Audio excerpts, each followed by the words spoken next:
So, just a few minutes ago, we were talking about these humanoid robots being very expensive and most people not being able to afford it. And I was making a joke about people taking loans, but why? What's the reason for them not being affordable?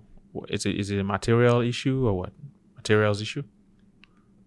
I think for the humanoid robots, because it has a lot of complexity, right? To develop. There is a hardware aspect of it, there is a software, and there is also control part of it. So it's a biped. We were talking about the biped. It's just also being able to balance and stand with two legs and be able to walk and perform things is difficult.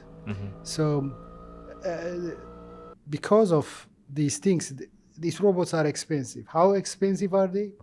They are $1 million. For example, Asimo is $1 million in the research paper I read. Even for rent, is $100,000 for rent from the paper. To rent it? To rent it. Wow. Yeah. So in the past, I think after that, this is from the Honda's, the Asimo robot. Yeah. Even the existing one I checked recently, the Boston Dynamics are expensive too, right? 74,000, things like that.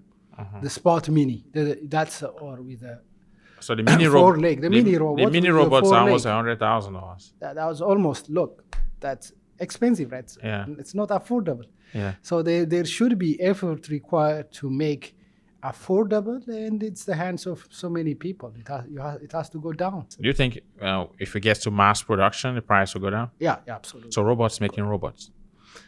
Sounds like the same movie 20 years ago. Yeah.